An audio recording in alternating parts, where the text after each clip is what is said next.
Bienvenue sur ITV et bienvenue à Question Directe qui reçoit aujourd'hui Ibrahima Dème. Ibrahima Dème, tout le monde le connaît au Sénégal, c'est le juge, on est juge toute la vie. Il a démissionné, c'est vrai, de la magistrature. Il est aujourd'hui président de Mouvement Ensemble. Nous allons aborder avec lui aujourd'hui les questions concernant la justice et l'actualité nationale. Monsieur Dème, merci d'avoir accepté notre invitation. L'UMS s'est réuni tout récemment et est revenu à la charge en disant que la justice sénégalaise n'est pas libre.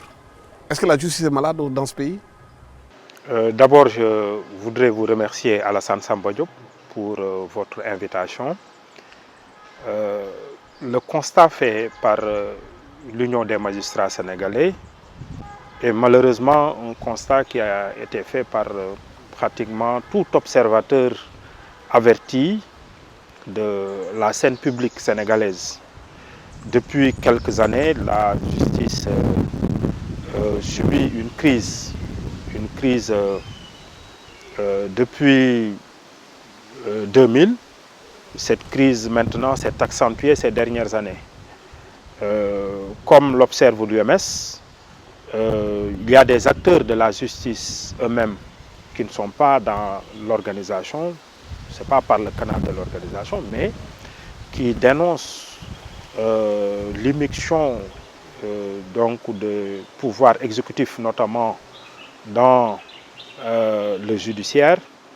Et ce constat est fait aussi par tous les observateurs, que ce soit la société civile, que ce soit les acteurs politiques et pratiquement toutes les forces vives de la nation. Maintenant, c'est un constat qui est assez inquiétant parce que le Sénégal a été connu depuis l'indépendance comme un pays démocratique, un état de droit. Maintenant, si l'un des piliers de cet état de droit, qu'est la justice, traverse cette crise qui est assez profonde, je pense qu'il faudrait s'y atteler, essayer de rechercher des remèdes pour que la justice puisse retrouver son lustre d'antan. Oui. Certains acteurs de la justice ne sont pas d'accord avec ce diagnostic, comme par exemple le bâtonnier, M. Maître Leyti Ndiaye, qui a sorti un papier en disant qu'il n'est pas d'accord qu'on dise que la justice est en crise. Pour lui, il y a certains segments de la justice qui sont en crise et surtout on se focalise trop sur les procès politiques. Alors que dans le pays, les juridictions marchent à l'intérieur du pays, les Sénégalais sont jugés quotidiennement. Oui, si c'est au regard du volume des affaires qui est traité par la justice, des affaires qui sont traitées par la justice, on peut suivre son raisonnement. Il n'a pas tout à fait tort, parce que chaque jour, les juridictions jugent des milliers d'affaires et ces affaires-là ne font pas l'objet de récrimination, l'objet de critiques, mais il faut reconnaître qu'il y a certaines affaires, notamment les affaires politiques, qui constituent à peu près dans tous les pays démocratiques le baromètre pour mesurer l'indépendance de la justice. C'est malheureusement la situation. Alors qu'on a constaté depuis quelques années, notamment depuis 2000, que si la justice est en train de traiter les affaires politiques, que ce soit donc quand les tenants du pouvoir sont impliqués ou si ce sont les opposants qui sont poursuivis, on a un sentiment de deux poids, deux mesures. Et c'est ce constat-là qui fait dire à ces personnes-là que la justice n'est pas indépendante. Mais il faut reconnaître, moi j'étais dans le milieu, il faut reconnaître que beaucoup d'acteurs de la justice font chaque jour des sacrifices énormes. Donc leur temps, leur non seulement le temps, mais des recherches pour rendre une justice convenable aux justiciables. Mais malheureusement, ils sont toujours rattrapés par ces affaires dites politiques, ces affaires dites signalées, qui constituent malheureusement le baromètre à partir duquel donc, il est perçu l'indépendance ou non de la justice. Donc, mais certains justement disent qu'il y a une injustice contre la justice. Parce que beaucoup d'acteurs, justement, comme vous le dites, de la justice travaillent d'arrache-pied, essayent d'être honnêtes, de rendre le travail bien. Mais on est en train de jeter le bébé avec l'eau du bain. Et qu'il faudrait faire attention pour ne pas incriminer tout le monde, parce qu'il y a des juges qui font le travail normalement. Oui, moi je vous l'ai dit, j'étais un acteur, j'ai servi la justice pratiquement pendant 20 ans. Et si j'y ajoute le temps où j'étais stagiaire, presque pendant 22 ans, à partir de 21 ans, j'étais impliqué dans le monde judiciaire comme greffier. Et le greffier, c'est l'observateur par excellence, parce que j'ai environné la magistrature avant de l'intégrer. Et puis j'ai été magistrat au siège, au parquet, dans les juridictions d'instance, dans les juridictions d'appel. Mais ce que vous dites n'est pas tout à fait faux. Malgré ces affaires donc, dites signalées, ces affaires politiques, les juridictions rendent donc beaucoup de décisions. Et ces décisions-là ne font pas souvent l'objet de critiques. Mais encore, la perception, elle est importante à Alassane Samba Diop. La perception, elle est importante. Et depuis quelques années, il faut le reconnaître, la justice n'a pas fonctionné de manière à ce qu'on la perçoit comme étant une justice indépendante, une justice équitable, une justice impartiale. C'est malheureusement le constat. Et ce n'est pas simplement les opposants qui le disent. Et parce que à l'intérieur même du milieu judiciaire, que ce soit le barreau, que ce soit les magistrats, ils n'ont pas manqué de fustiger cette réalité-là. Maintenant, il ne faudrait pas s'arrêter à cela. Il ne faut pas s'arrêter à ce constat. Justement, pourquoi dans les affaires politiques, les juges ne sont pas indépendants, ne peuvent pas faire le travail correctement, si c'est des dossiers politiques? Oui, parce que pour un peu tenir la justice, si je peux me permettre cette expression, c'est assez facile. Il faut tenir deux postes.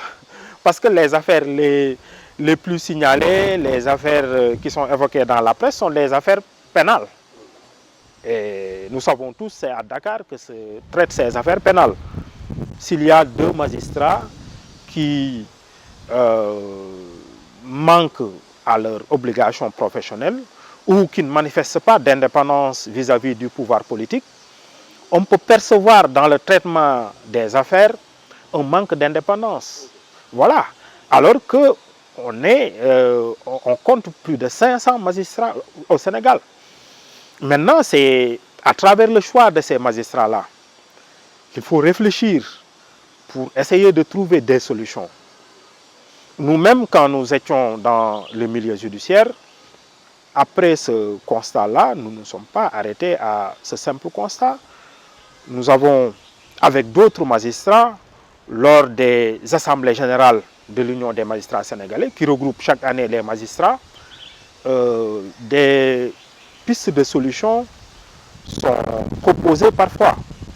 Moi-même, j'ai personnellement produit un article, alors que j'étais un magistrat, en 2015, pour proposer une réforme du Conseil supérieur de la magistrature. Quelle est cette réforme? La réforme que j'avais préconisée à l'époque, c'était une réforme à la fois dans la composition et dans le fonctionnement du Conseil supérieur. Parce que dans la composition actuelle du Conseil supérieur de la magistrature, ce conseil est exclusivement composé de l'exécutif, à savoir le président de la République, qui en est le président, du ministre de la Justice, qui en est le vice-président, des chefs de cour et de 4 magistrats qui sont choisis, qui sont élus par leur père. Actuellement, les membres sont au nombre de 18, parce que la cour d'appel de Tamba n'est pas fonctionnelle. Théoriquement, c'est 20 membres, mais il n'y a que 18 qui siègent au sein de ce conseil. Et nous estimons que ce conseil doit s'ouvrir aux non-magistrats. En d'autres termes, il doit y avoir une mixité pour que des personnalités extérieures, que ce soit des universitaires, que ce soit des acteurs politiques, des parlementaires. Nous, dans cet article, nous avons proposé que les parlementaires, un membre de la mouvance présidentielle, un député de la mouvance présidentielle, un député de l'opposition, un membre du Conseil de l'ordre, un universitaire qui est choisi par le président de la République, parce que malheureusement, il n'y a pas d'assemblée pour toutes les universités sénégalaises, et un membre désigné par la société civile et un autre membre désigné par le syndicat le plus représentatif, l'organisation syndicale la plus représentative, pour qu'il y ait un œil extérieur. Parce que justement, la justice, Alassane Samba Diop, est rendue au nom du peuple. Donc, les membres du corps social, tous les membres du corps social doivent se retrouver dans cette instance pour que cette instance puisse acquérir une légitimité et une crédibilité pour pouvoir remplir son rôle constitutionnel. Parce qu'il appartient à ce Conseil supérieur de la magistrature, au regard de la Constitution, d'assurer l'indépendance, de garantir l'indépendance de la justice. Or, dans sa composition actuelle, le Conseil a du mal à se départir un peu de l'autorité politique, parce que ça, je glisse vers le fonctionnement, parce qu'il appartient exclusivement au ministère de la Justice de préparer donc le Conseil. C'est à lui de présenter les propositions de nomination. Et dans cet article, nous avons aussi proposé la création, l'érection d'une structure autonome qui est dirigée par un magistrat et qui sera la cheville ouvrière donc, du fonctionnement du Conseil supérieur de la magistrature. Et s'il y a donc d'une part cette ouverture aux non-magistrats, d'autre part le fait que l'on prévoit une procédure inclusive et transparente pour le choix des magistrats, nous croyons que les choses vont changer dans le bon sens. Certains estiment qu'au temps de Senghor, d'Abdou Diouf, qu'il y avait quand même cette instance qui était là. Et pourtant, les juges de ce temps-là étaient considérés comme étant beaucoup plus indépendants que ceux d'aujourd'hui. Pourquoi? C'est paradoxalement une affaire de volonté politique, Alassane Samba Diop. Parce qu'à l'époque, peut-être que l'exécutif avait un peu lâché du lest. Moi, je me souviens, j'étais encore... Hassan Bassirou Diagne, qui était là, qui était considéré comme étant de grands magistrats, Isaac Foster. Isaac Foster, Hassan Bassirou Diagne, Kéba Mbaye, et même récemment, je l'oublie souvent, Youssou Ndiaye, qui étaient des magistrats, de grands magistrats, qui manifestaient une indépendance vis-à-vis du pouvoir politique, mais il y avait aussi en face un pouvoir exécutif aussi qui laissait cette justice-là fonctionner librement. Parce qu'il faudrait qu'il y ait des deux côtés cette grandeur, ce gentleman agreement. Oui, ce gentleman agreement. Parce qu'en fait, c'est paradoxal. Vous savez, d'une part, l'exécutif, le pouvoir politique, est donc le détenteur principal donc, de l'autorité, du pouvoir. Et quand il y a des limites qui seront manifestées qui seront exercées par le pouvoir judiciaire, donc ce pouvoir politique-là va le ressentir. L'autre paradoxe, c'est que en réalité, le pouvoir judiciaire, ce pouvoir judiciaire aussi, en manifestant son indépendance, ce pouvoir judiciaire va lui aussi menacer le pouvoir exécutif. Donc c'est ce gentleman, c'est cet équilibre. Mais ça, il faudrait qu'il y ait un état d'esprit qui est très lié à l'état de droit, à la démocratie, pour que ce gentleman agreement, comme vous l'appelez, puisse prévaloir. Mais beaucoup estiment qu'il n'y a pas de justice indépendante, mais il y a des juges indépendants. Oui, il faudrait bien qu'il y ait des juges indépendants. Parce que, quoi qu'on puisse dire, quelles que soient les garanties qui sont offertes, c'est la haute conscience qu'ont les magistrats de l'indépendance de la justice qui va faire la différence. Il nous faut des magistrats indépendants. Et pour cela, Alassane Samba Diop, cet état d'esprit-là, moi j'ai été dans un corps où je l'ai vu disparaître de plus en plus. Je vous ai dit tout à l'heure que j'ai intégré la justice un peu tôt, comme greffier. J'ai vécu la justice sous 3 régimes. Lors du régime socialiste, on voyait des juges très mal payés, une justice qui n'avait pas du tout de moyens, qui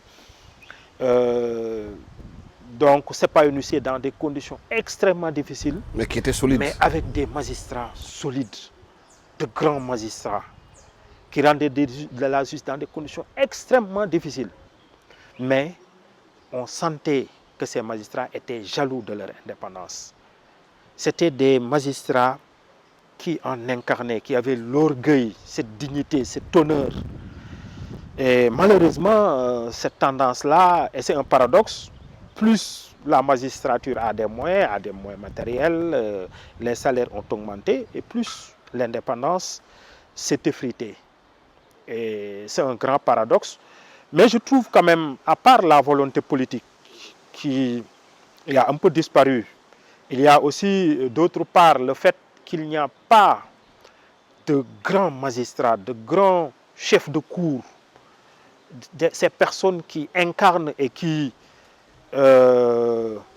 portaient ce pouvoir judiciaire et qui étaient là jaloux de cette indépendance et qui l'inspiraient. Est-ce que justement, il n'y a pas eu quelque part l'impact de l'affaissement de l'éducation au Sénégal qui a impacté sur la carrière des juges? Parce que les plans d'ajustement structurel ont touché partout. Les moyens d'éducation ont diminué. C'est vrai que les moyens financiers peuvent augmenter, mais la formation, peut-être qu'elle a subi des contre-coups.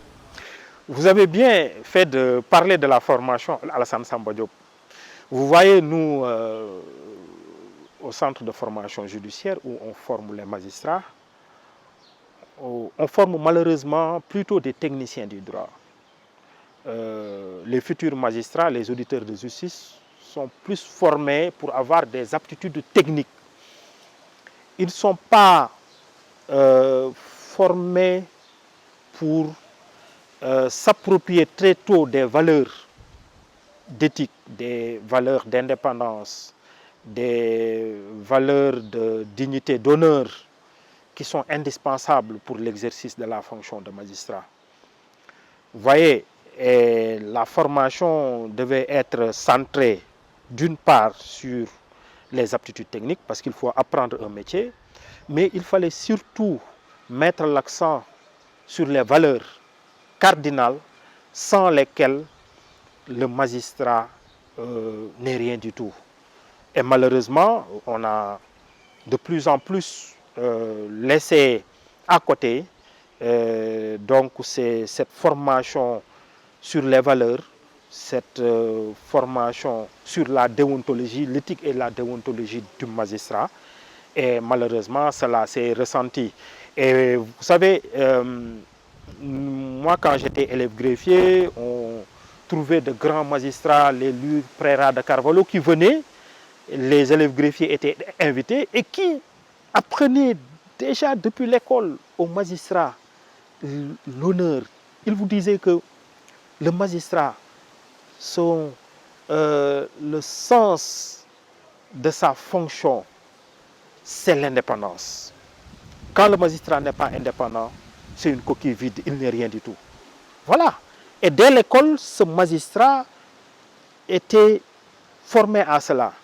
Et dans l'exercice de ses fonctions, le magistrat aussi était encadré. Mais malheureusement, de plus en plus, les aptitudes techniques ont pris le dessus sur cette éthique et cette déontologie, sur ces valeurs cardinales qui font le magistrat. Et malheureusement, cela s'est ressenti dans l'indépendance. Revenons un peu aux questions d'actualité concernant justement le dossier d'Ousmane Sonko, qui est devant le juge. Aujourd'hui, il a été mis sous contrôle judiciaire, mais dans un dossier de viol supposé, où pratiquement le magistrat avait les bras liés. En ce moment, il devait mettre M. Sonko sous mandat de dépôt, parce que c'est la loi qui le demande. Mais il a été quand même mis sous la liberté conditionnelle. Est-ce que ça n'affaiblit pas la justice? Vous avez raison d'une part que... Parce que la loi a sa raison d'être. Souvent, les dossiers de viol donnent lieu à la détention. Mais il faut reconnaître aussi que la détention n'est pas obligatoire. Le magistrat n'était pas tenu. Il y a des infractions pour lesquelles la détention est obligatoire.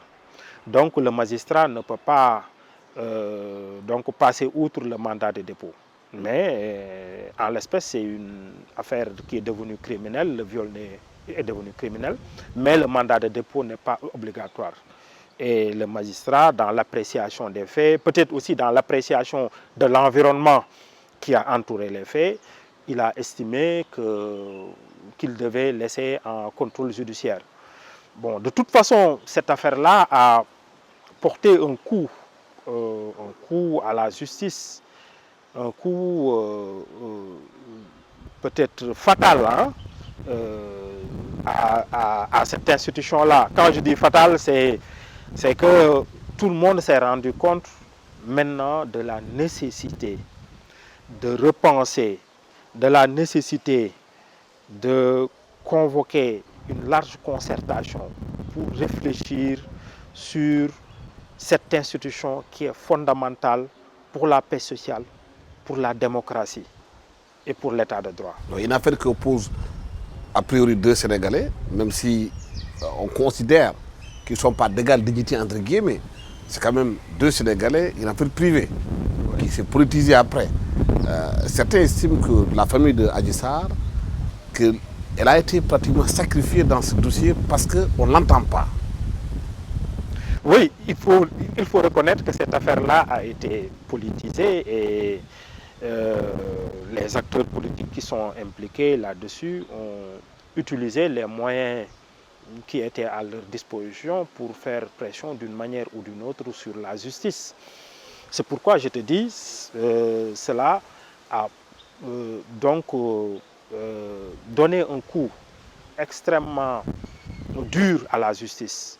Maintenant, il faudra revoir, parce que vous évoquez cette affaire et les libérations donc successives qu'il y a eu dans les affaires connexes. Et hier, j'ai lu la réaction de l'UMS par rapport à la posture d'un juge à Diourbel, un juge qui n'a pas été dans cette mouvance donc, de libération. Et je disais en discutant avec un proche que ce juge a sauvé un peu donc l'honneur de la justice.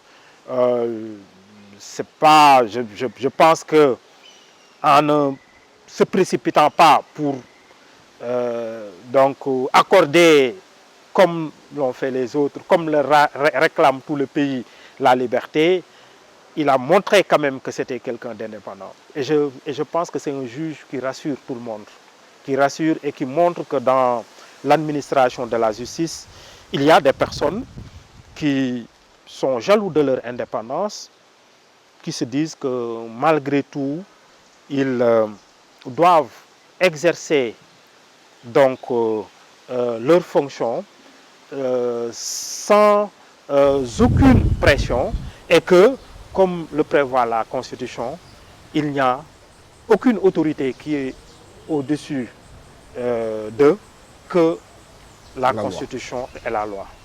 Donc j'estime que même si nous sommes dans donc cette vague d'apaisement, il va y parvenir, mais il a quand même démontré qu'il devait manifester sa liberté et je tire un chapeau parce qu'il nous rassure, ce juge, il nous rassure. Ibrahima Dème, merci d'avoir été avec nous sur ce plateau de ITV Question Direct. Je rappelle que vous êtes... Donc je voudrais profiter de votre antenne Alassane Samba Diop, parce qu'on parlait de grands magistrats. Je voudrais rendre un hommage à 2 magistrats qui sont partis à la retraite sur la pointe des pieds. J'évoque chaque fois le nom de ces magistrats. C'est Abibatou Diallo qui a été président de chambre à la Cour suprême, qui a été injustement écarté pendant 4 ans jusqu'à sa retraite. Je veux parler de El Hadj Malick Sow, qui a été un juge à la Cour pénale internationale, président de chambre à la Cour d'appel, qui a été écarté parce que c'est un juge compétent, indépendant, d'une grande intégrité, jusqu'à sa retraite au mois de décembre passé. Je rends un grand hommage parce que le corps judiciaire n'a pas rendu hommage à ces grands magistrats. L'opinion publique et malheureusement aussi la presse ne s'est pas focalisée sur ces magistrats qui sont des magistrats aussi exemplaires. Merci. Je vous remercie. Merci infiniment Ibrahima Dème d'avoir été avec nous sur ce plateau de ITV. Je rappelle que vous êtes juge, parce que le juge on l'est toute sa vie, et que vous êtes aussi aujourd'hui démissionnaire de la justice. Vous êtes aussi président du mouvement Ensemble qui se bat pour la liberté dans ce pays. Merci d'avoir été avec nous sur ce plateau de ITV. Merci à toute l'équipe technique qui m'a accompagné pour la réalisation de cette émission. Merci, au revoir.